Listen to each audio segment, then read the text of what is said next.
Welcome to the future. Gorgeous clown. Not clown. Joker. Avengers! Assemble. Nobody tampers with the equipment except Tony Stark. Good idea. United, the Avengers are strong. Hawkeye, hands off. Fool! Have you forgotten my invincible magnetic power? Not this time, Magneto. My mutant brain senses danger. Something unseen is slowly spreading its poison, edging tempers. Think carefully before you do this. You filthy criminals. 5, 4, 3, 2, 1. Oh, there he is. What up? Oh, what, I just lost everything. There it is. Oh, man, we are having a train wreck of a show already, and it hasn't even started. I still can't hear Nate, but welcome to the most recent episode of Two Fat Guys Pull List, episode 130 or issue 130. We're having a little bit of technical difficulties over on Nate's end, so we're waiting for Nate to get it fixed, but we're good. We can fly solo here for a little bit while Nate gets it situated. I just saw him pop up on the monitor, but I don't hear him. And I don't think that's on my end, but we'll see. Well, maybe we'll do a little bit of working around it once I get done with the business. But thank you and welcome everyone to the most recent and live episode of Two Fat Guys Pull List. Yeah, it was an interesting week, but we'll get into it. But let's talk about the business that we usually do. We got to talk about our show sponsor, which is Collected Comics and Games here in the DFW area. They have 2, soon to be 3 storefronts in the DFW area. They have one in Fort Worth, one in Keller, and they will soon have one in Irving. So if you're in the DFW area, check out Collected Comics and Games, either at those 2 locations or a new location very soon in Irving. So that's pretty sweet. Anyway, they've got a website called brainycomics.com. We'd love for you to go over there to brainycomics.com, type it in, go just get it done. And this is what pops up, brainycomics.com. It's a great website to go ahead and do some online shopping if you want to do some online comic book shopping or some other stuff.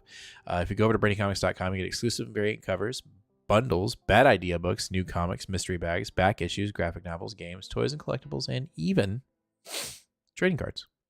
So head on over to brainycomics.com if you want to.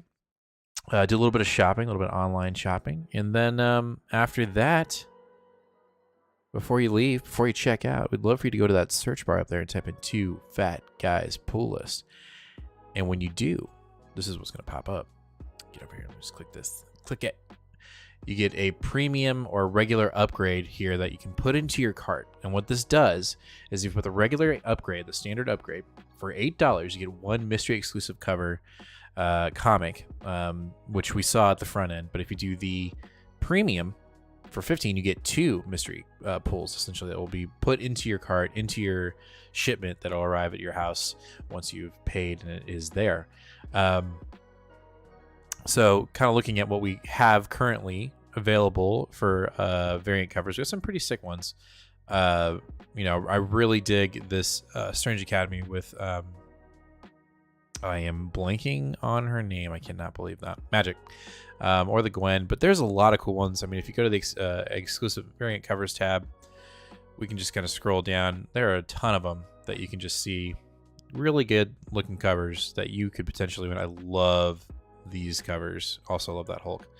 But yeah, really cool exclusive and variant covers that you can pick up on over at brainycomics.com. But if you put that exclusive Two Fat Guys Pull List exclusive variant upgrade, then you could get one of those as well. So head over to bradycomics.com, do a little bit of shopping, put that upgrade in there, pay, and see what you get. And also, if you do it, make sure to tag us and let us know what you got. We would love to see what Ron put in your exclusive pool.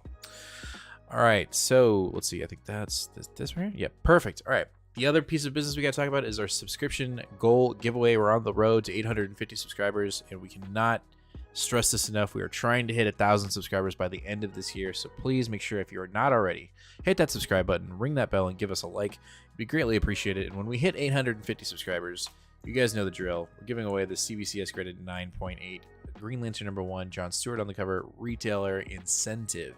Very cool looking cover here. So we will be giving this away at 850 subscribers, and then we have something that we're going to give away at 950 and then 1,000. And I see Nate, but I don't hear him. Let me double check my. Hold on.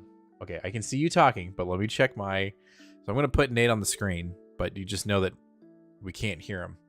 So he's going to wave. Why is it blurry? What are you doing over there? You've done something to your... You've done something. Something has happened. All right, hold on. Let's figure this out. So let's go to our Discord. So we're going to move this over here so nobody sees that. No, what are you doing? All right. Dang it. Okay. So maybe go to my settings, potentially. And then we're going to go to voice and video. Input is my microphone. Output is my speaker. Oh, hold on. Talk. No, still don't hear you. Hold on, maybe that's the wrong thing. Hold on. Where are the... Okay, talk. No, I still don't hear you. Oh, it's the ultra wide. Oh, Hey, that's there what he they call is. me. There he Hey. is. It was my fault. See, I got blamed for this, and it was not me. Well, but for some reason, why is your camera all blurry? I don't know. That I'm trying That's- to figure out, but one thing at a time, all right? Nate censored his room, Calvin said. That's right. That's pretty funny. It's NSFW back behind here. You can't see it. Jeez. Okay, so let's get to chat really quick here. Calvin asked, who drew your logo? I did. I drew it on my iPad. Which we are in the middle. I am thinking about upgrading our logo. I love our logo, but we've had it for 3 years now. But I don't know. I've been messing around with image generation through Stable Diffusion and trying to make like chibi versions of our faces, but I'm still working on it. Like I'm having a hard time finding consistency. So I don't know. I'm thinking about potentially getting an artist to actually draw like anime chibi versions of our faces for a new logo. But maybe 2024. I don't know. But yeah, I drew the logo. Got to get that World Tree cover. Yep, World Tree cover is dope. Joe, hey fellas in the chat, do y'all have any honorable mentions on books that won't be part of the show? I read everything this week, so I don't have any honorable mentions. I figured it out. What are you doing? Cut it out. I figured it out. Oh, and just here we go. Let's oh my god. Is that one better? Oh my god. Anyway, getting back to chat. I got toys. Joe, mine will be Spider-Man number 8. Spider-Man is having guilt about not saving someone in burning building. He works with Norman Osborn to enhance his spider sense to feel people's in danger. People in danger. Nice. Patty, what up? Grayson, he said it's not his fault. It is his fault. It's always his fault. It's never my fault. Survival from Dark Horse. God dang, I can't talk. Patty, a few weeks ago, you guys mentioned tickets for positive stuff in Canada. It was the Wally World Annual Derby this weekend, and cops gave kids positive tickets for wearing life jackets, free slushies. Nice, dude. Patty, Illinois, you can see. Joe, how now he can feel everyone's pain in the whole city, even like kids being beat up by their parents. We can't turn it off now. Patty, you have a secret cave? Apparently. Well, yeah, so we are up to date on chat. Once Nate gets back, we can talk about how the week went. I personally, I don't know, man. This week was a little meh for me, but I didn't really I only had one independent, whereas Nate had 2, and I know they were both bangers. So I was kind of bangers. I was just kind of, I don't know. It was an okay week. It wasn't nothing stellar, nothing that like blew me away. A lot of things happened. A lot of like important events happened in some of these books, but we'll get to them. But for me, it just wasn't. Nothing grabbed me. Right? Nothing told me like I didn't say oh shit. You know what I mean? Outside of maybe. Not really. You know, I kind of saw it coming. We'll get to it. But anyway, That for me, I'd give it a solid B minus. Solid B minus. Yeah, I didn't have that one book that just was just awesome. You know, like it just didn't exist for me at this thing. You get that? I had a What about you? books like that, so. You got anything? Okay. Gotta check out. Get to check out the free books. So I did pick up free comic books today or yesterday, but I have not read any of them. But I've heard some cool stuff. I've heard some cool stuff about them. Comic Book Herald is kind of going crazy about what's going on with the X-Men. Yeah, by the time I got to the shop, they were completely gone. Yeah, they were when I got. Read them online. Yeah, when I got to the shop, there was a line. There were a bunch of people obviously outside, going through dollar books. Great, but the line was wrapped, zigzagging inside the store, and I was just like, oh man. So, but I was able to get some books. I didn't get the Spidey book that my kids wanted, but I'll find something. Wait, which one is that? It's the Spidey and his friends. It's like a chibi kid version of Spider-Man. It's not the Spider-Man 2, like the Gamerverse one or whatever. No, I got one of those. Like I got one in my pool. They put it in our pool. I don't know why. Huh. Got it for free. Yeah. The other one that was out when I got there was the Street Fighter one. Apparently that was pretty heavy. Okay. I don't know. So I might have to go see if anybody's got some free comic book day books still. Yeah. Let's see, Peacemaker was my top pick, which is weird. I got over 30 free comics this week. I love free comic book day. Free comic book day is the best. I heard Peacemaker was amazing, dark, but that's what to expect from Black Label. I'm guessing you didn't pick up Peacemaker Tries Harder. Wait, Peacemaker Tries Harder Than Awesome. Awesome book. I guess we should have picked it up. I don't know. I didn't. No, I'm gonna have to find it. All right. Well, let's just jump right into the pool. Let's move it.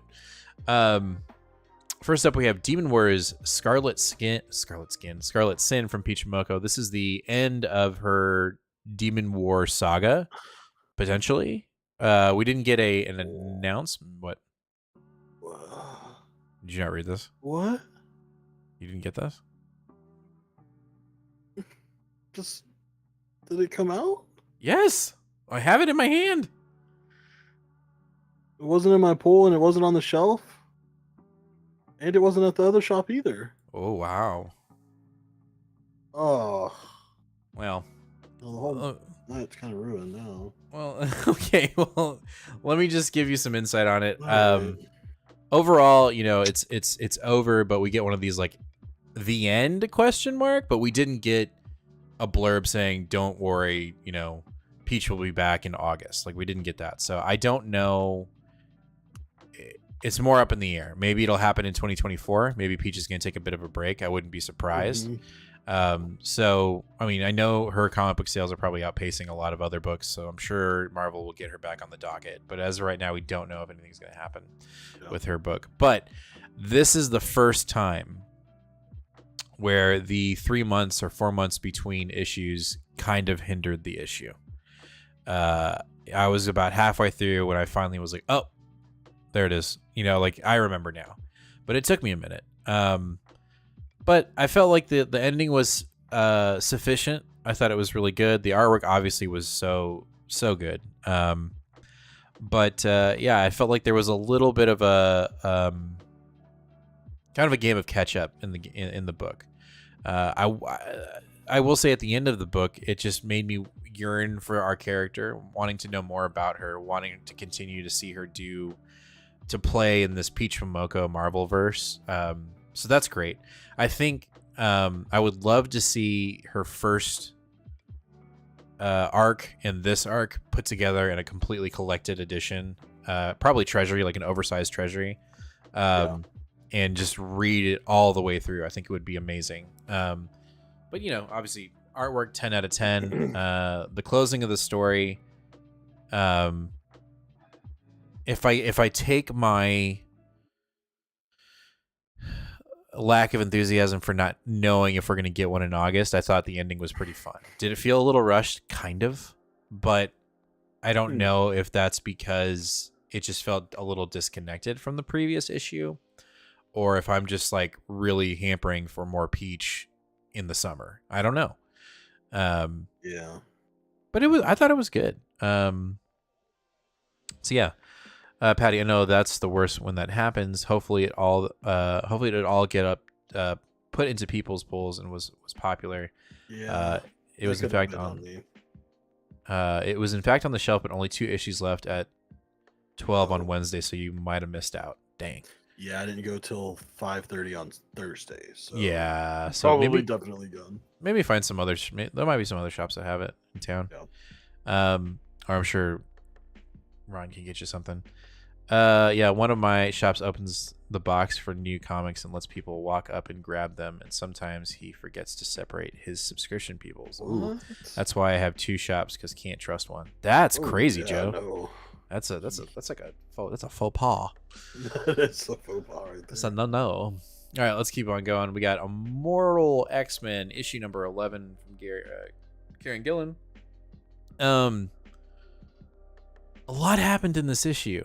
A lot happened in this issue, and unfortunately, I didn't read this one first when it came to X-Men book. I actually read Cy Spurrier's book first, and I think that hurt my reading this. Both, I'll just say this now, both X books were really hitting the ground hard with, what's the word, Nate? Because I was going to say the wrong word. Thick. What? The word that I am not supposed to use, the word that I'm intending. Oh, there was a lot of exposition. A lot of exposition in both X books. There was a ton in this one, and I felt it was. I felt like it was warranted in this book, but I did get a sense of a lack of fluidity, if you will. Like, there was sometimes where I was like, okay, where are my eyes supposed to go next? And at the beginning of the show, I was trying to say, like, what, was there an oh shit moment for me? Not really. I kind of saw the ending of this book. I kind of saw it coming, which was, Storm is dealing with having to essentially run 2 different councils, one on Earth, one on Mars, right? Mm-hmm. And she needs a proxy because the council is so whittled down because of Sinister, maybe, we don't know, and Mother Righteous kind of laying down the law, and so she entrusts her vote to who she thinks she can trust, which is Colossus, right? And we have been building this double agent Russian mutant spy since year 1 almost. Mm-hmm. Like, and so when that 4 years now. Yeah, when that happened, I was like at first I was like, oh shit, no, I kind of saw that coming, like I felt like I don't know about you, but I just kind of saw the ending kind of coming in this book. Yeah, I mean, I don't think that I was like particularly shocked by that. But I did enjoy how thoroughly, or I guess like how much movement we got in this book. Mm-hmm. But man, it's getting to the point where we're back to. It feels like you can't miss anything. Like it feels like if you missed this book, you're gonna really be missing a lot with this transition between the Sins of Sinister and Fall of X. And I would even say if you missed Sins of Sinister, I mean, because there's so, if you didn't read Sins of Sinister, right, and then you pick this book up and it's like, oh, you 3 in the pit, right, and then oh, you're not on the council anymore. Well, why, right? And they have little snippets. Yeah, X-Men definitely has become, and I think it really kind of has been, but it feels more emphasized currently in this current era of X-Men. Where if you don't read certain things, you're gonna be out, and I think that's a detriment. I will be honest with you. I think that's a very big detriment to the line itself. And we'll say, we'll speak more to it when we get to Cy Spurrier's book, because we have not been reading Cy's book. We just have not been reading it.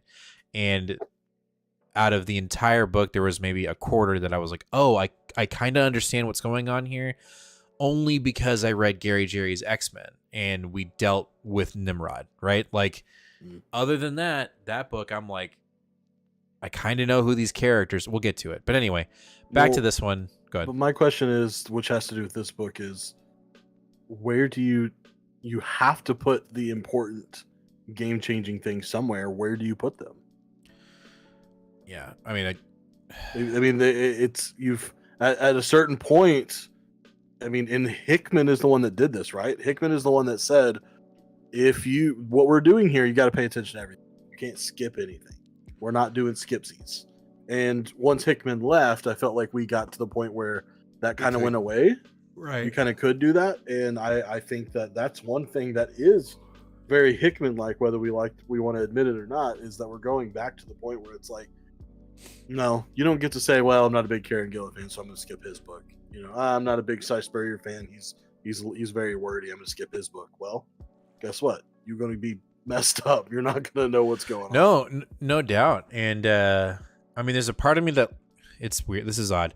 There's a part of me that kind of likes that, right? Because I like getting everything and learning everything, right? Mm-hmm. But when the delivery is so thick and so dense, it puts a hamper on me reading during the week. You know what I mean? Like there's gonna be, and we haven't even talked about DC. Like DC's getting ready to ramp up this massive dark event. And when I went to the shop to pick up my free comics, Mike was like, yo, read that, tell me if you like it, and then look at the back and check the checklist, because every single DC book will be dealing with this massive event. Oh, wow. And he's like, we need to know exactly what you want to order, because we're not going to over order. And I'm like, I totally agree. And we'll get to that later, because I have a rant about that. But with the X line, you know, we're getting a ton of X books, coming in with the fall. Like, and you know, what's the next one that we're going to talk about here? No, we're not going to go that. Anyway, for this one, I did like it, but it just felt like the structure of the book itself was very hard to follow at sometimes. Like it didn't even mean, I'm not even saying like we got zipped in and out of different storylines. Not the case. It was just more of just the way my eyes moved throughout the book. I would read a blurb and go, oh, I think I read that out of order. And it just didn't seem apparent that that's where I was supposed to go. And that's kind of frustrating.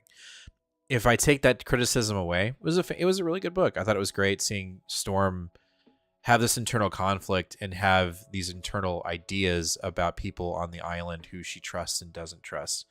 And clearly she's put her trust in the wrong person that we know of. You know what I mean?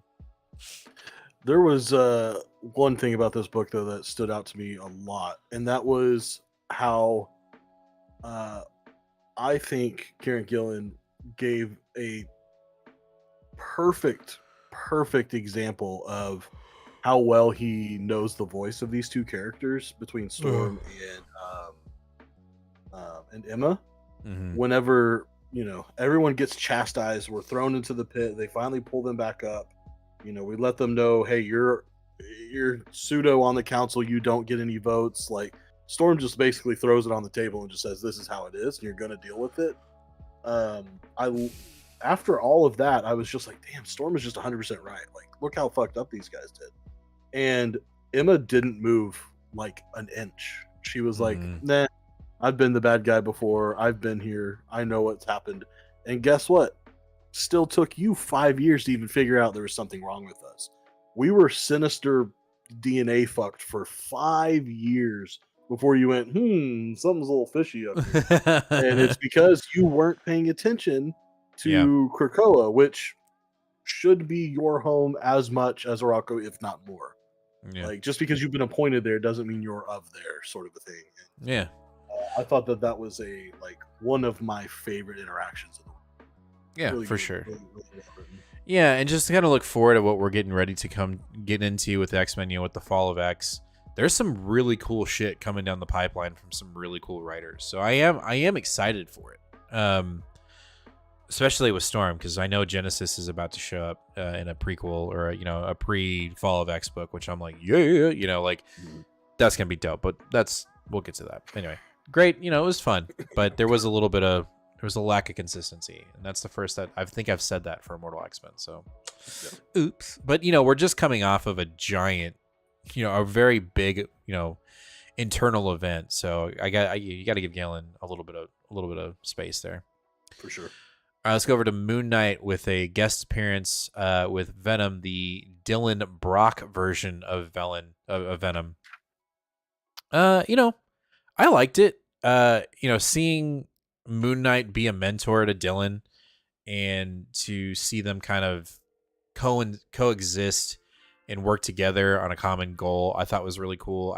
Anytime we get the Midnight Mansion involvement in Moon Knight, about it, because it's so fucking trippy, and I like how you have a character who is literally in a white costume, and when he vanishes into the shadows, you're like, hey, it gotta be fucking dark if a dude that's in all white can just disappear like that. Yeah.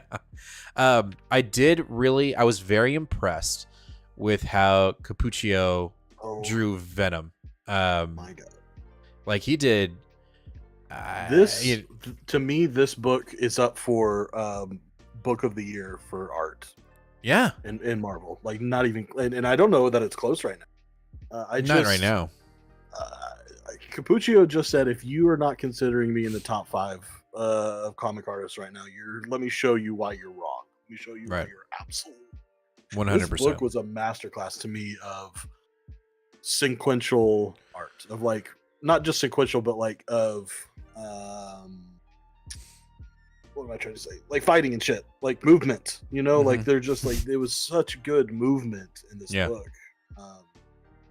I don't know. Even though the story was like, yeah, it was okay. It moved our Moon Knight plot a little bit. Yeah, sure. It was cool to see Dylan for a second. I think with what the material is, I think McKay did a really good job. But this is Cappuccio's book. There's no. Oh yeah. This issue.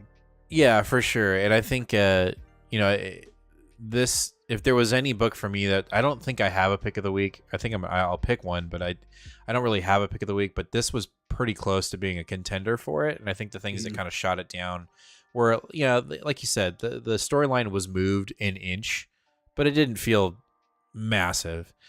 And I'm sorry, I really don't like Dylan as Venom. It's just not. I don't either. Yeah.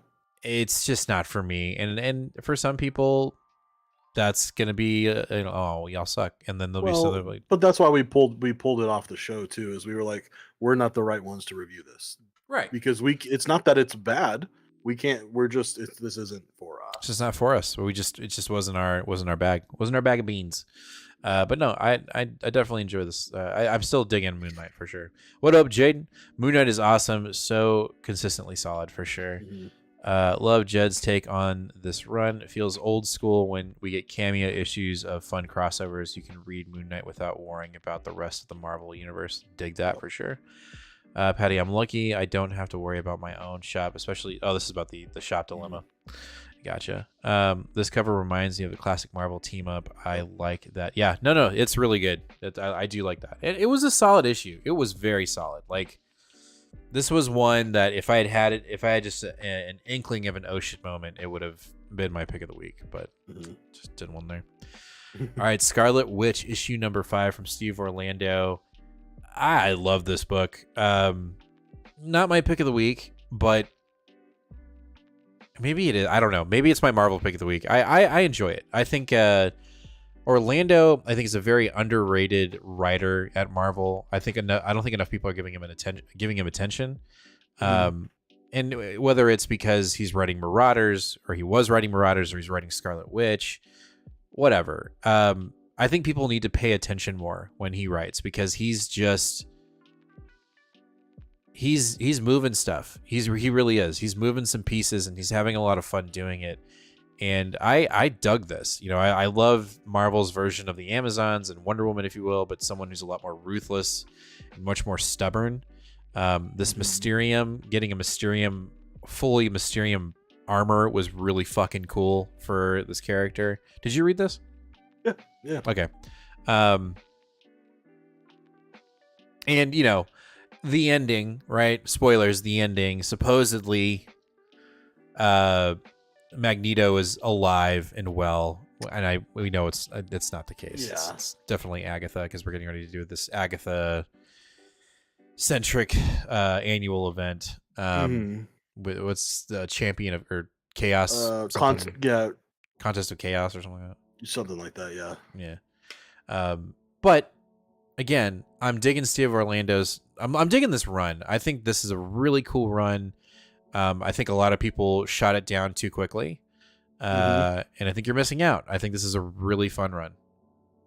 Yeah. Plus, when you get Russell Dodderman doing covers and interiors, that's a rare treat. We haven't really had much of that, and I know he probably won't be on the book much after this, but his Thor run that he did with Jason Aaron whenever Jane took over as Thor, is his style just cements that run for me. So anytime I see it, I get reminded of a run I loved so much. Yeah. Hopefully he'll have a few more issues. Joe, are you guys pulling Dan Waters' Loki this summer? I don't know. I'm not sure. My summer is actually kind of light, but I don't know if that's because I've missed books. So there is a potential, because I have looked at it and been like, man, I have not, my pulls are thin, and not in a like a, oh great, my pulls are thin. I'm like, I don't know. I have not done my research. I've been so busy lately. So I need to do some work on that. Yeah, pro is that it's Dan Waters, and I feel like he's been doing some good stuff lately. And it's only 4 issues, so it's not a big commitment. Con, it's Loki, and I don't care about Loki at all. So I don't know what I'm gonna do. Seem to have that a lot with a lot of characters. I don't give a shit about this character. I just don't. But Dustin Nguyen is doing the covers. He's the artist that did Robin and Batman with Jeff Lemire. He's also done Descender and Ascender with here as well. So okay, there are some benefits stacking for this book. So. Gotcha. All right. Tell us to get it, then we'll probably just... There you go. All right, let's move on to Cy Spurrier's Sons of X one shot before the fall. So this is one of these cases that we were talking about where if you weren't reading the Cy Spurrier X book, there are some things that are going on that you just don't know about. More specifically, this person that's on the cover above Nightcrawler. I don't know who the fuck that is. Apparently it's his mother. I don't know. Oh, yeah, that was his adoptive mother who pulls like a soul sword out of him. Yeah. Which is from Legion of X. Whatever. Here's the thing. There was obviously some important shit that happened in this book that's going to help us understand Fall of X. I'm just to be forewarned here. I'm going to go on a rant. I am done with Cy Spurrier on the X line. I'm done. And the reason why I'm done is, and it's not because his writing is dense. It's not that at all. It really isn't.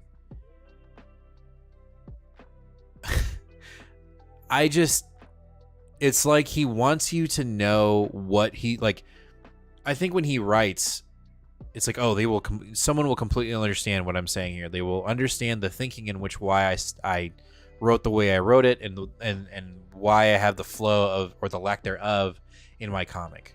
And it's just not the case. And I've tried, but every time I've picked up a Cy Spurrier book, I am most definitely at the beginning lost, to the point where, like, when I started this book, I got about a quarter of the way through until I got to the title page, and I was like, I got to take a break. I just have to take a break. And then once we got into the meat and potatoes of the book, it started to flow a little bit better. But we had gotten past like this adoptive mother, and you know what I mean? Like, it just felt so... I had to grit my teeth and read it because I knew there were things in this book that were happening that are going to get referenced in the rest of the Fall of X with other writers, right? And I don't want to be lost. And this is where, when in this kind of instance for me, where it's unfortunate for me, or it's unfortunate that, you got to read everything in order to understand what the hell is going on. And I just find it very, and this is just my opinion, I'm not speaking for Nate. I just find it unfortunate because Cy Spurrier to me is just, his voice I think is too complex for the X-Men, in my opinion. So you're telling me you're not reading Uncanny Spider-Man? I'm gonna fucking read it. I'm going to read it. Yeah. But it's gonna be, I guarantee you, it's not gonna feel like a Spider-Man book, and I get it because it's Nightcrawler, but I'm not even saying that at a base level. It's gonna be Cy, just, It's not, it's to me it's not even philosophical. Like it's like a completely different language. When he does it right. When he does it right. To me, it hits on all cylinders. So did it in hit a for you way on this that one? almost anyone no. Okay. No, this is just Legion of X issue 11. There was no reason for this to be anything but that. If anything, I would say that this is deceptive and predatory book right here, because it should not have been labeled as anything but the end issue of his run. I don't think there's anything of value in here for going really in Fall of X. Maybe there is, but I just don't feel like there is. I feel like this was him wrapping up his storylines that he started in that book in Way of X and in Legion. And so, I mean, what we essentially got in this book was a reset for all the characters that had been modified, right? So Nightcrawler is no longer this like demon looking thing. Banshee is no longer a Ghost Rider. But he wasn't anyway. That was just in the Sinister. Well, he was in Sai's book. Oh, he was? Yeah, No. most definitely. Everyone got a reset that was in that book. If they had any form of modification, they got a reset. So there's that. So great. I did like seeing Mother Superior get outmatched. I thought that was really cool. So yay, and we have to figure out where we're gonna go from there on that. But I will say that even with Phil Noto on the artwork, which I thought was amazing, Phil Noto is just so good, but it just couldn't help this book. Like I just couldn't do it. Did you catch the homage to the Hickman X-Men issue? The first two panels of this page and the wording is a direct one-for-word exact copy of, interesting. I think it's issue 5 or issue 6 of Hickman. Yeah, it was like a little homage / look how far we've come and yet we've gone nowhere sort of thing. Right. Because that was kind of the point of where Nightcrawler's at, right? He's like, look at how much time and how much has happened, and yet still I haven't done anything in his own eyes, and so it's why he's deucing out. But Joe says Sai is taking over Flash. I've been loving Flash. Now I'm dropping it. I hope he never writes my Hulk. I can't do it. Anyway. Oh my God, no, hold on, Joe. Joe said, I heard a reason why people don't like Sai is that he writes characters with an English accent all the time, and that is true. But Sai is also English, so it makes sense. Kieran Gillen does the same thing. It makes sense, especially when you're writing characters that are supposed to have that accent, like Banshee. It's supposed to have a super thick Scottish accent. But one of the really common phrases, especially right now in Britain, is like ending a phrase or a term when you're trying to make a point by saying "isn't it?" Like Isn't it? "Isn't it?" And I swear to God, Mother Righteous says that 15 times in 23 pages on this book. Yeah, I agree. Like, what the fuck? I was so irritated by that. Yeah. I just and that doesn't bother me. It's just for me, he goes past. Not until it goes that far. What's past philosophical? Like I don't know. Like if there's a higher plane of existence past that word, that's Sai Spurrier when he writes. It's just so like. I don't know, with Hickman it just felt like I don't know what I'm trying to say. It's just I exhausting. It is. All right, let's jump over to DC. We're going to start off with Dawn of DC Adventures of Superman, Jon Kent, issue number 3. The Injustice Saga rages on.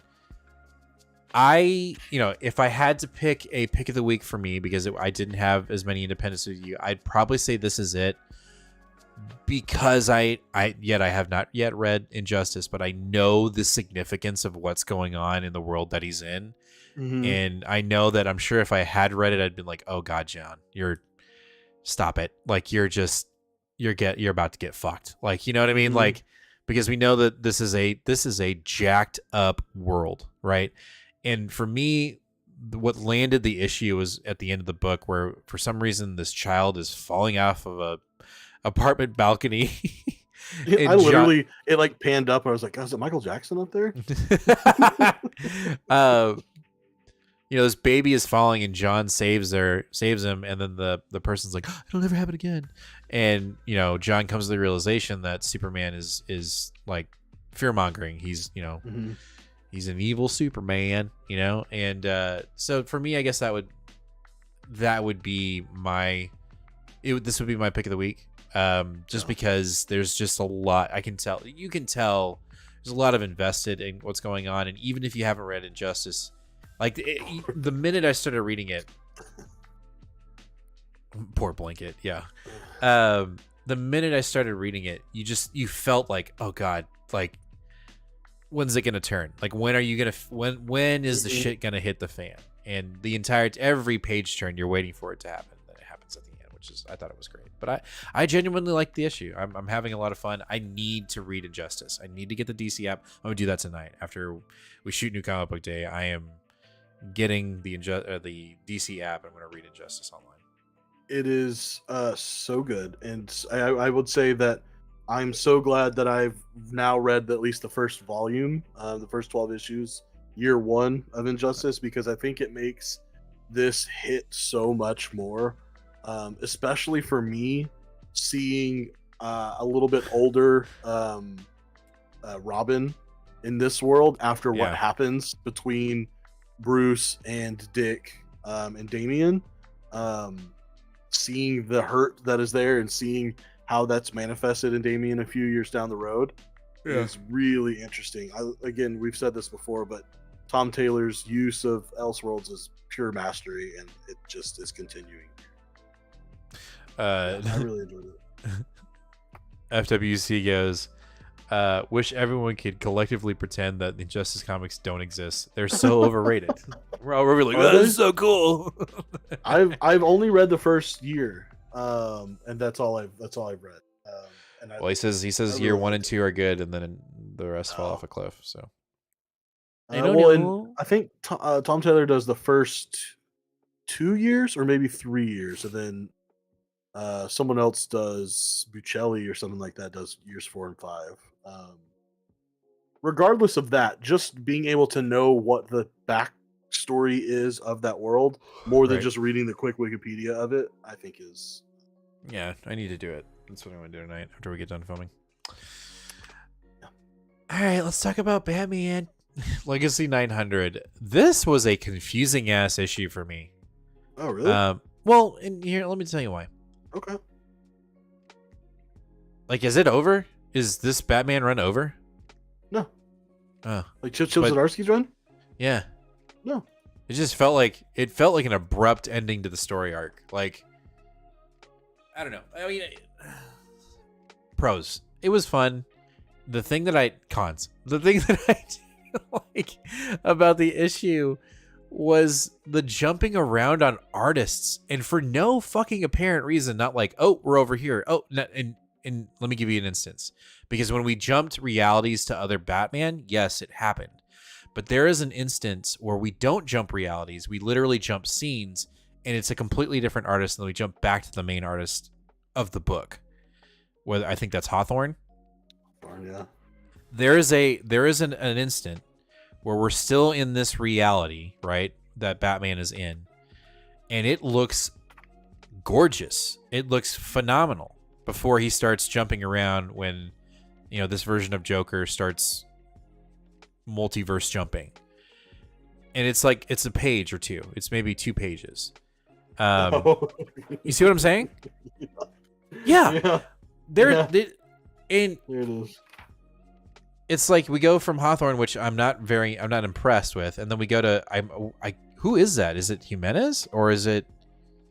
I think it might be, yeah. Because it looks gorgeous, and then we jump back to Hawthorne, and it's just like blah, like it just looks bad. Not bad. It's just the standard is different. Well, the issue is whoever the other artist is a thin lined artist, and Hawthorne is a very thick lined artist. and they contrast against each other terribly. To the point where it threw me off. Like I'm like, wait, what am I? Is this a backup? Like, or is this this something else? You know? And then we jump into the reality jumping, which I thought that was cool. I enjoyed Adam West giving Batman a belt. Yeah, that whole thing was great. Yes, that was really great. Getting with all the different reality. I know it's gimmicky. I know we've been doing this for years now, ever since we started multiverses and MCU and shit. But like, I just think it's funny. I think it's really cool bringing in Vampire Joker and bringing in the Adam West version. Terry from Batman Beyond. Yeah. Bringing in the Dark Knight Rises. Or what is it? They brought in the game too. They brought in Arkham Asylum. Like there's a version of Batman that looks like from Arkham Asylum. Yep, I loved all that. I thought that was super cool. I did too. It's just the way it ended, it was like, so is the arc over? Did he get back to his reality? Like, yeah. But it felt like we had all this build up, and then it was like done. I'm like, wait. I agree. The end was a little bit strange. Basically, because he's sitting there wondering, he's only got one disc to get him back, but how is he going to get? He's like, I can't just leave Red Hood 2. What am I going to do? Or Red Mask, whatever the fuck. He's like, I can't just leave him here. And then Tim shows up, so presumably he's taking him back to the main Earth with him. Yeah. Which I find to be an intriguing fact that was not really given to us expressly. Right, and maybe we'll get that in the next issue, but it just felt very abrupt. So we'll have to wait and see where we go with that. So do we get Jimenez next issue, or are we still doing this flippy floppy? Flippy floppy. Let's see. No. God damn it. We are only solicited with DC on Batman for June, and it is it's Balin Ortega. Jimenez is doing the cover. Great, yay! And it says the future of Bat books starts here. Oh god. Oh god. All right. Well, that Batman was fine. It was fine. Let's get to Joe's. I thought it was good, and I thought it was a much better wrap up than it started with. Let's get to Joe's halfway question, as we always do around this time. It says, what's your thoughts on Runberging a run? Am I saying that right? Renumbering a run with a number one. I hear people don't like it, but I'm different. It helps with sales, and it tells new readers to jump on. Not all. I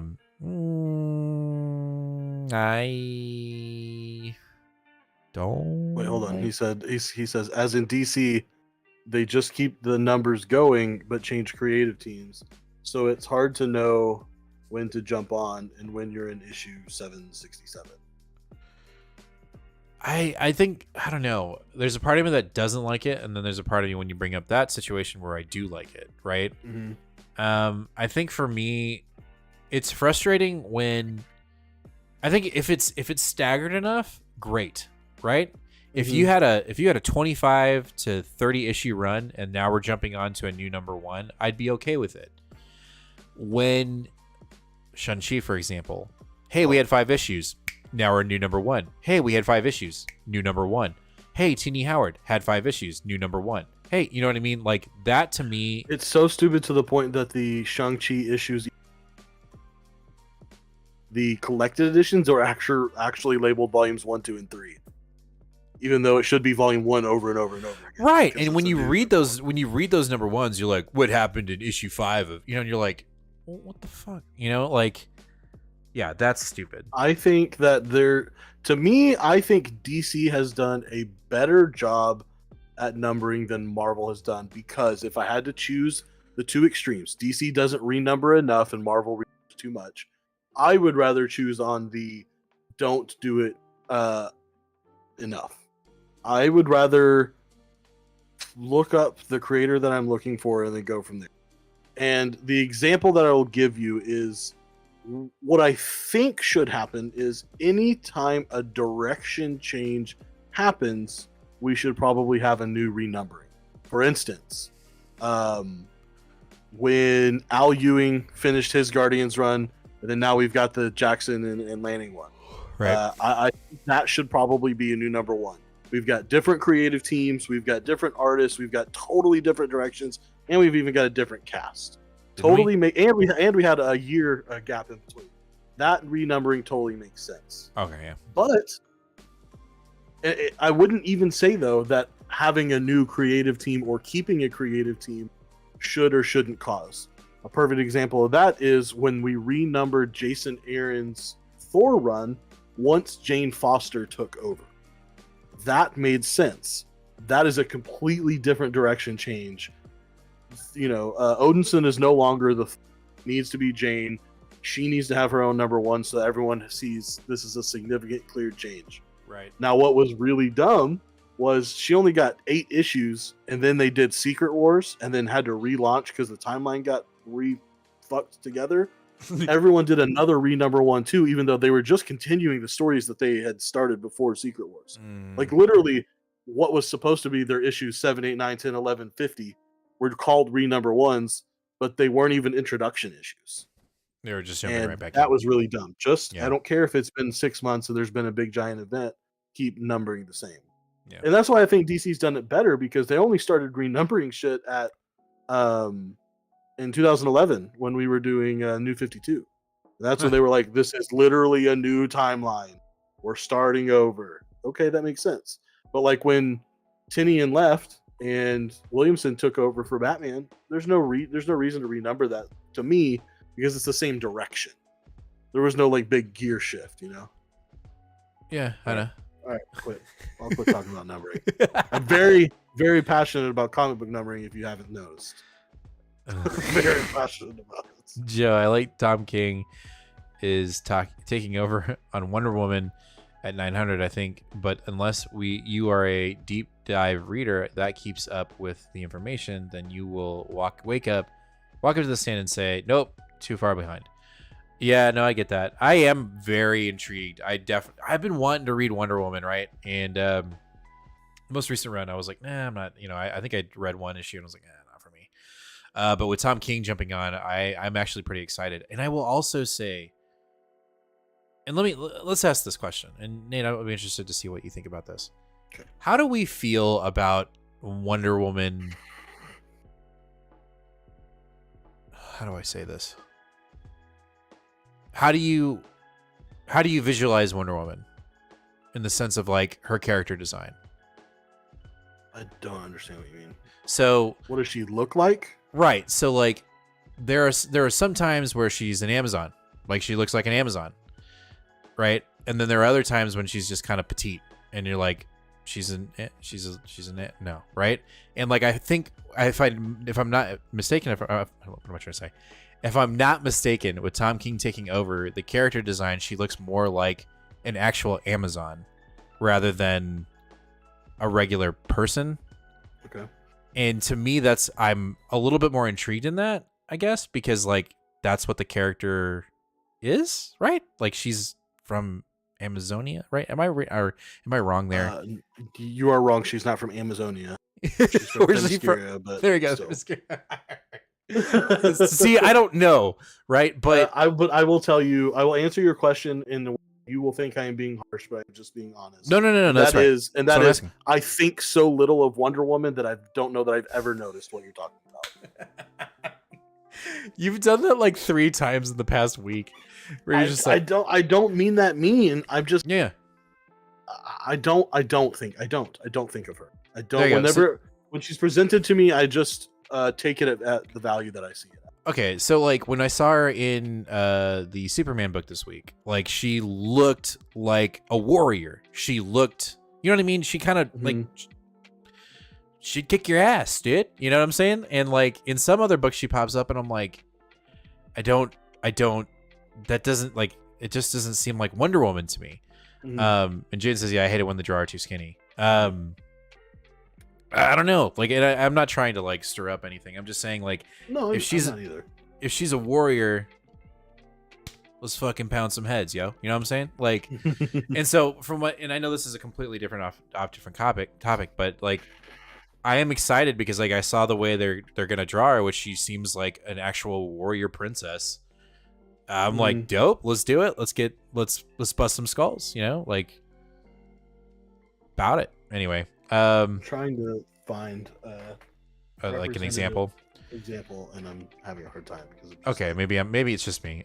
She needs to have as much, if not more, beef than some of these pools. In my opinion, I mean, she's a warrior, but yeah, always kind of small. Like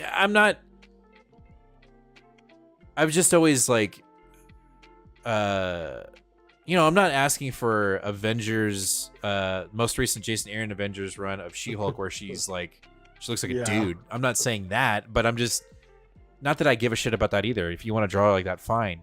But it just seems odd when she's just kind of dainty. Like to me, like she should be a badass.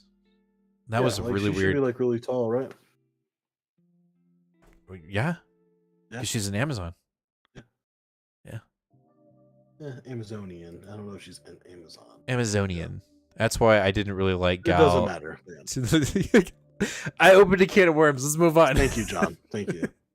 Oh God, close the worms. I'm gonna throw up. Close the. Did you read this? Yeah, I read this. Oh, I didn't think you'd read it.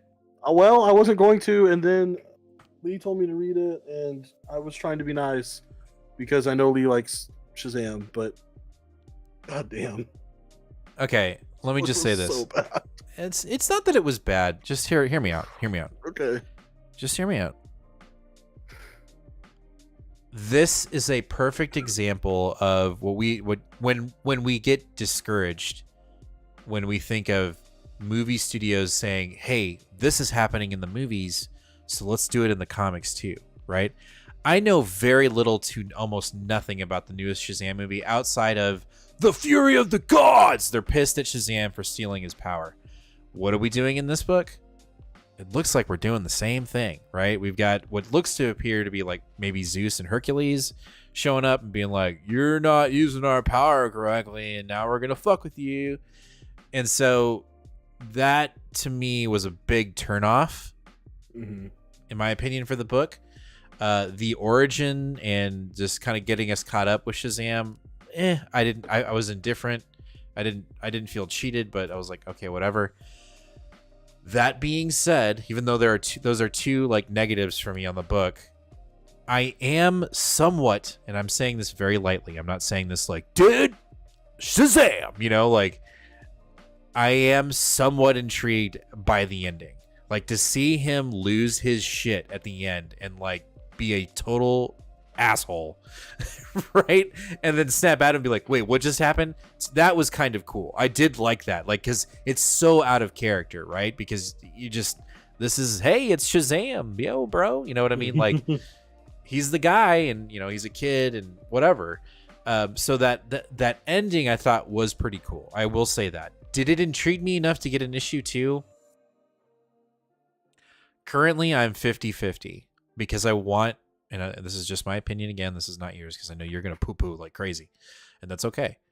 Because you don't give a shit. Like, I know you've said that 3 times already tonight, but I know for a fact, I'll say it for you, you do not give 2 shits about Shazam. I will say that the ending had me just a little bit intrigued to see, like, okay, well, are they going to, and if, I'm sure they won't. By issue 2, they probably won't be like, and this is why he's acting this way, right? But I think I have a pretty good grasp on why he's acting that way. But yeah, I'm kind of in the same boat with you. Like, I gave this book a shot because Mora and Wade were on it.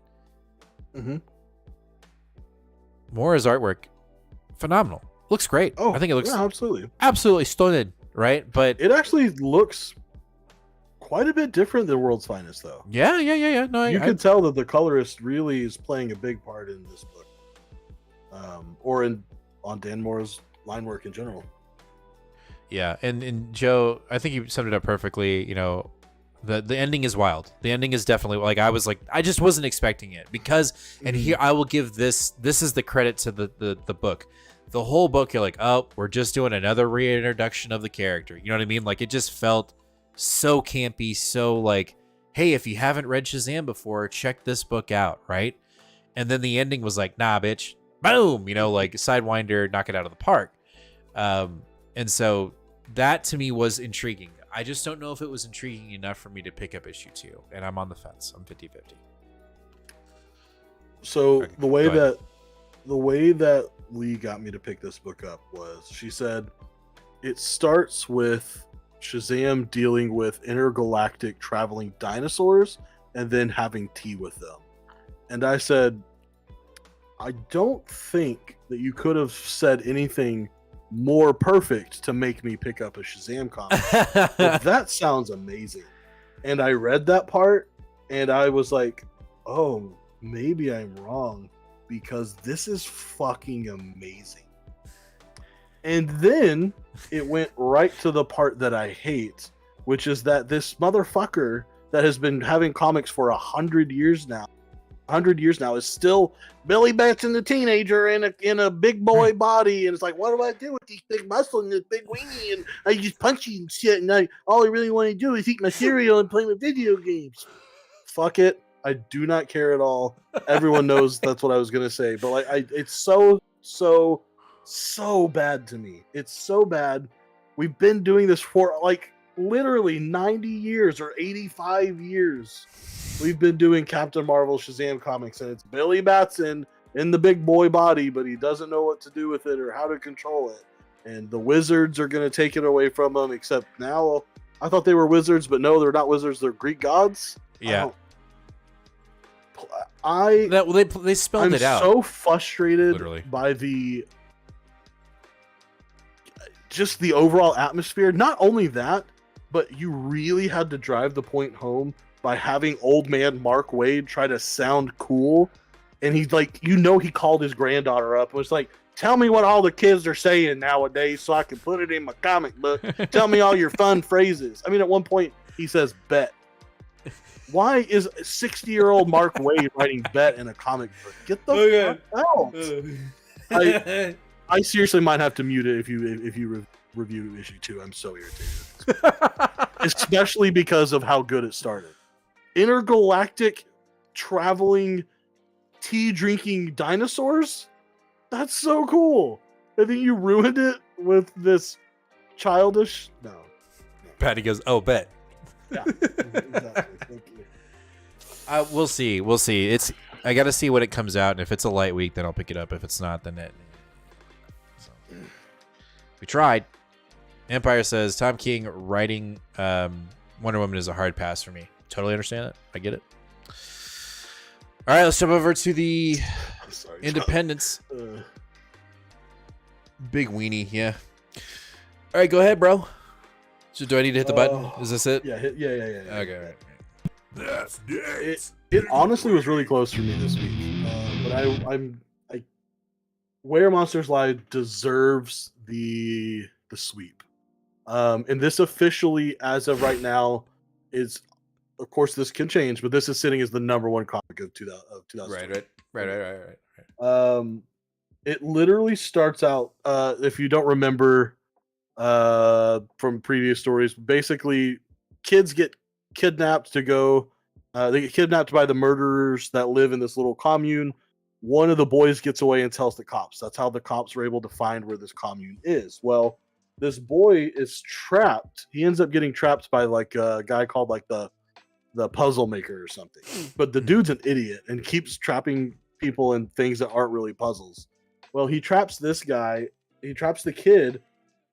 And in one hand, it's like a saw thing. In one hand, his arm might be getting sawed off.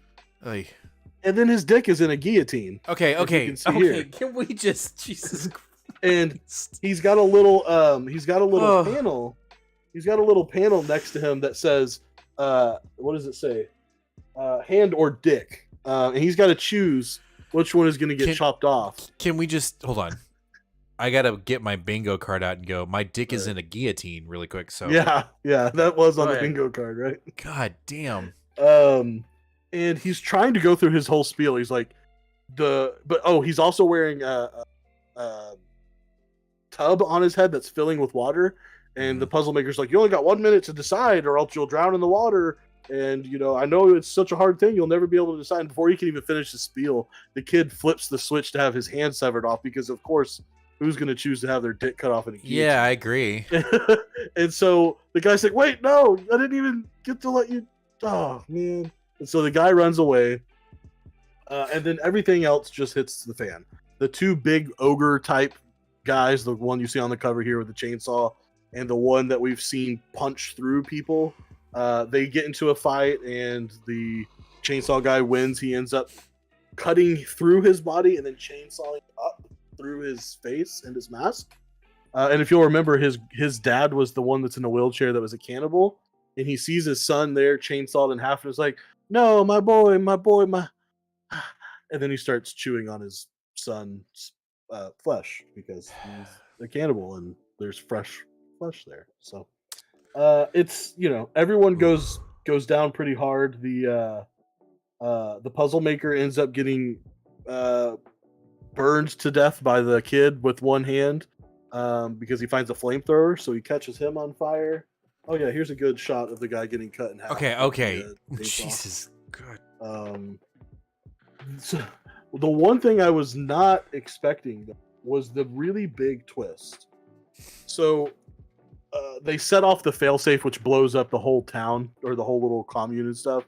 But the police officer, the main detective guy, makes it out, and he goes back to headquarters, and they're like, what the fuck? Like, you're clearly like, you're out of here, and you need to go home and put your affairs in order. You're probably going to jail forever. Like, a bunch of cops are dead, and like you didn't have a warrant, and like everyone in that town is dead, and there's no evidence that what you said is true. And so the guy goes home, and his wife is there, and right as he sees somebody in his house that he's not expecting, he gets knocked unconscious. He comes back to, and it turns out that it's his the dick's guy in a who guillotine. no, Okay. no, that guy got burned to death, so his dick's not. Well, you never know. There might be another copycat guy. You're right. No, it's the old woman and the guy that made it out, the one that actually blew up the town. Turns out the detective's wife that's her dad is the guy, and her grandma is the guy that the people that made it out. And she's from this murderous family the whole time and didn't even know. And they were like, clearly you are one of us. And they basically highlight how all of his actions are literally just how people become murderers, and that he's no better than them. And that it's like, you can go to jail, or you can run away with us, and your wife's pregnant, and you can raise your family and raise your son like you're supposed to, and everything's great, or you can go to jail for the rest of your life. And you think that's the end, except we get one panel where it turns out that the boy who had his hand cut off was actually saved by the dude that was wearing a teddy bear on his head the whole time. The one that they were afraid he couldn't kill anymore, and he was out there like manicuring his lawn and stuff. He saved him, and turns out that he's still alive, and it ended with the end. So we might be getting a second volume of this, and I can't wait to show you all the pictures from it. Joe says, we went from dinosaurs drinking tea to dads munching on their dead son. Yes, that is how we roll here at Two Fat Guys Foolish. Okay, well, let's move on. So good. Let's talk about Astrobots from Whatnot Publishing. Heavy Transformer vibes. No Transformers. We've got I wouldn't say race, but we've got a group of robots that have been developed to accelerate and help mankind leave Earth and find new homes. But then we have another sect of robots that probably are in more of a rebellious mode.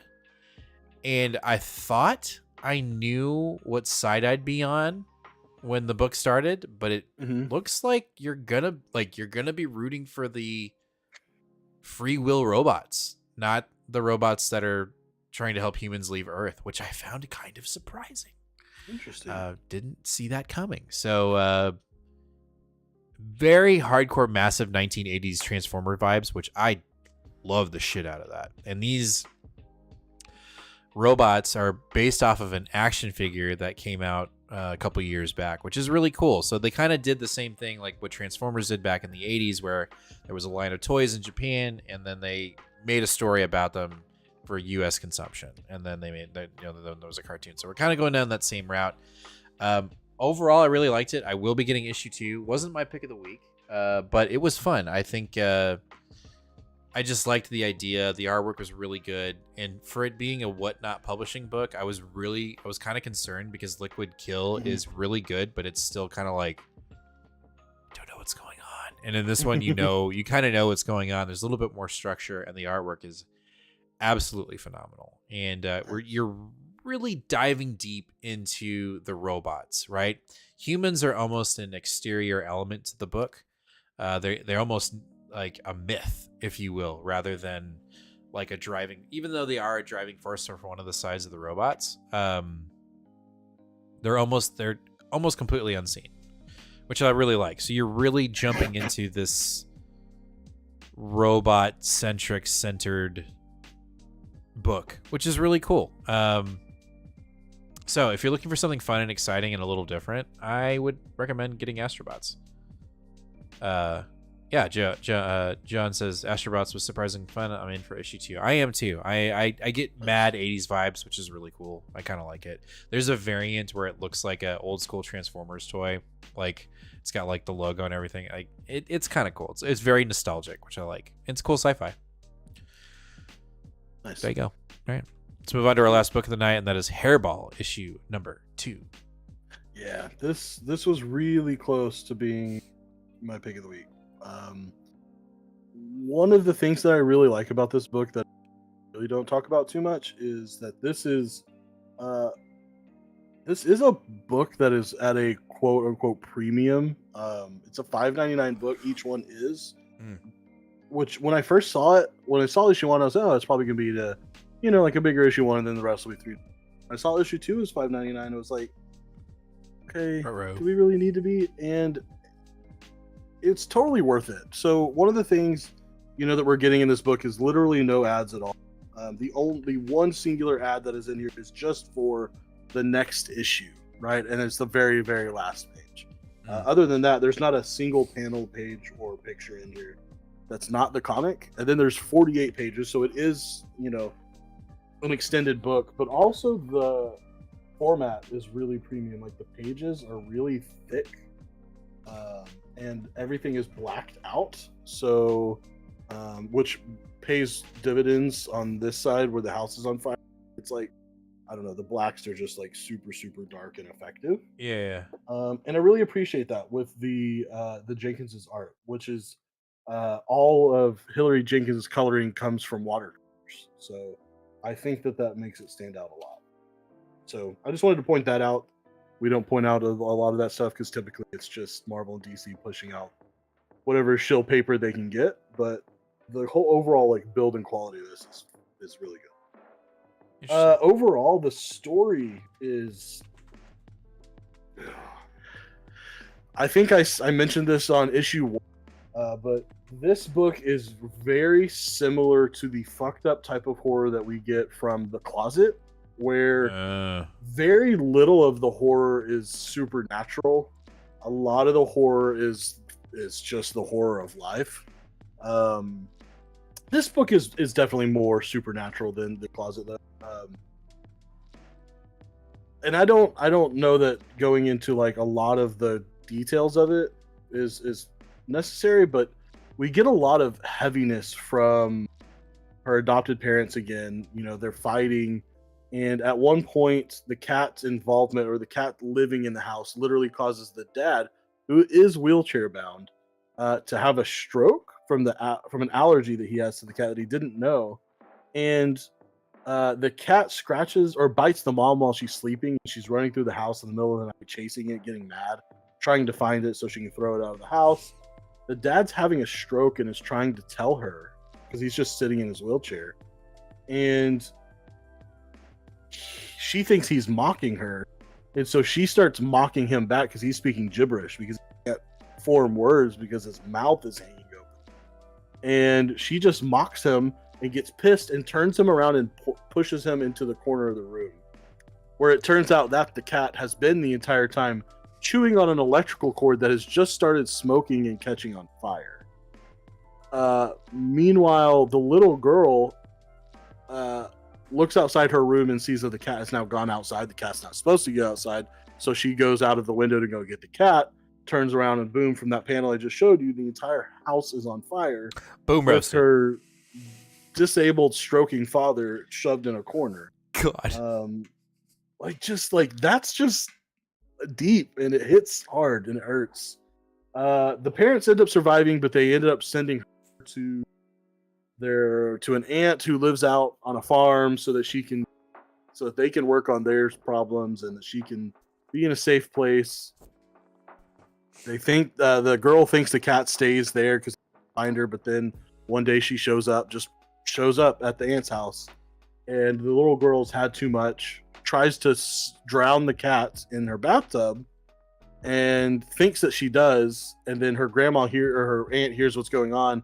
It opens the door and was like, "Oh, y'all are just playing in here. It's silly, making a mess, whatever." And then she turns around and look, and the cat's just back up, good, ready to go, not drowned at all.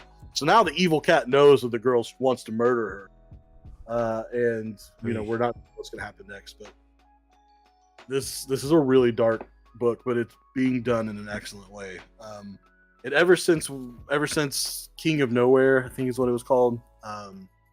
Hillary and Tyler Jenkins have been one of my very favorite artist pairings. So getting all of this together has been really good, and it's very dark, very scary. But not very bloody. So. That I'm not reading it. But it is great. It is great. If you like horror and you like that kind of stuff, I would definitely say this is Nice. Just to do a little bit of housekeeping before we end the show, I did look up if there's a current ongoing for Transformers, and there is not. IDW lost the licensing to Transformers and G.I. Joe, and it is rumored that Transformers may be going to Skybound, who is owned by Robert Kirkman. So that might be kind of interesting. Also, there is some rumors that they might go to Boom Studios. Either way, if Transformers goes to either one of those publishing groups, I probably will start reading Transformers, because I'd be all about that. For a show. Joe, you asked, how do y'all keep up with independent books that come out so you can add to your pools? I get Marvel and DC upcoming books, but not the others. It's really, I think it's word of mouth at our shop. It's also looking and really taking the time to go on League of Comic Geeks and just going through the weeks and seeing what's coming out, seeing if anything catches our eye, seeing if any specific writer has any new independents that are coming out. That's really how we do it, because we don't. I mean, CBR we try to use as a tool, but there is no real like. I think Bleeding Cool is the only site that does like a potential like independent solicitation, and it's so poorly written that I don't read it. So, it's really just word of mouth from our shop, and again, I'm speaking volumes. Speak volumes of our shop collected. They do such a great job of pointing us in the right direction and it not feeling like we're being upsold, right? They genuinely like, hey, we know you liked this book. Mm-hmm. This other book's coming out in about a week or so, or 2 weeks from now. You should probably check it out. And so we give a lot of credit to the shop.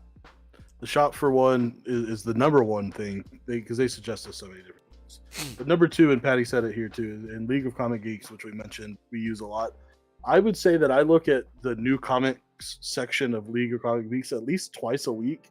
Yep. And I'm usually going over weeks I've already looked at 2 or 3 times, because things that were supposed to get released, they got pushed back that I forgot about are coming back again, or maybe things that got pushed up, or maybe just things that got missed that I missed on the first go around. Right. I use League of Comic Geeks as a don't forget button. If it even seems remotely interesting to me, I click pull on there, because it's not tied to the shop, so it's just tied to a list that I can look at. And right. That, and if I'm kind of a Twitter scourer, I know that's a little lame, but if there's any, 90% of the people I follow on Twitter are comics creators, and if any of them says, "Yo, I got a preview copy of this issue," and it's someone that I trust, like anytime Tinian says pick this book up, I instantly add it to my League of Comics, no matter what it is. Doesn't matter if it's a ballerina book. I'm going to put it on there. Right. And that's how I found. That's how I found Hairball. Was I believe it was David Papose, the guy that just did most recently Savage Avengers run. He was talking about how much he enjoyed it. as soon as I saw that the Jenkins were tied to it, I knew I had it. So. Is there someone behind you? Behind me? Yeah. It's a ghost. Your bed's moving, bro. It's creepy. It's moving. Anyway, John, yes, we will definitely check it out. You've said it now 3 times. We will check it out. I mean, I got a little Peacemaker, burned. the show, or is there a comic? I think there's a comic. I think there's a new Peacemaker comic. Yeah, okay. Noise. Anyway, is there a older independent book that y'all want to read but haven't yet? Yes. What's that Boom book? The one that we were talking about at the shop the other day. Oh, I don't know if it's the one that you're thinking. Karen Gillan. Oh, Once in Future. Once in Future. That book was just kicking off. I think it had been like, maybe it was like 3 or 4 issues in when we just started our little comic book journey here, and I want to read it. I want to read to that because isn't it? It's Karen Gillan and Dan Mora, right? Dan Mora, yeah. God damn, that sounds amazing. A really big one for me that I have not pulled the trigger on, but I really, really, really need to. Is a book called The Woods. It is a Boom book, and it is by Tinian and Michael Dallinaeus. It's the same creative team of Wind, and you guys know how much we love Wind. Oh yeah, for sure. They have a 36 issue run from 18 on show or on a book called The Woods, and I don't know what it's about, and I don't care because that creative team just deserves for me to read. Patty says I want to read After the Cap. I believe it's called. Gotta find out. Met the writer and he seemed cool, so I'm gonna check it out. Interesting. Nice.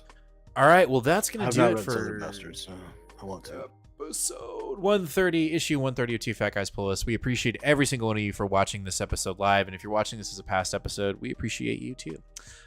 Please make sure to hit that subscribe button, ring that bell, and give us a like. We are on the way to 850 subscribers, but we can't do it without your support. Make sure to tune in this Tuesday for new comic book day video for the week of May 10, 11, one of those 11. days. 11, May 11th, 10th. 10th. That'll be coming out this Tuesday at 4:30 p.m. Central Standard Time, and then we will come back here live where we will talk about all these books for the upcoming week and more. And love hanging out with y'all and just chatting about it. This is a highlight of my week. So I will see you again this coming Sunday. So as always, fam, be kind to one another and read more comics. We'll catch you guys later. Peace. Joe crossover is so good. It's Oh my totally God. worth the read. Crossover, but it's sitting idly right now. So sad. Do a powerbomb. So Do a powerbomb. Yeah, he said old though. It's old Murder bullshit. Falcon. I haven't read that. But I have it, and I know it's gonna be good.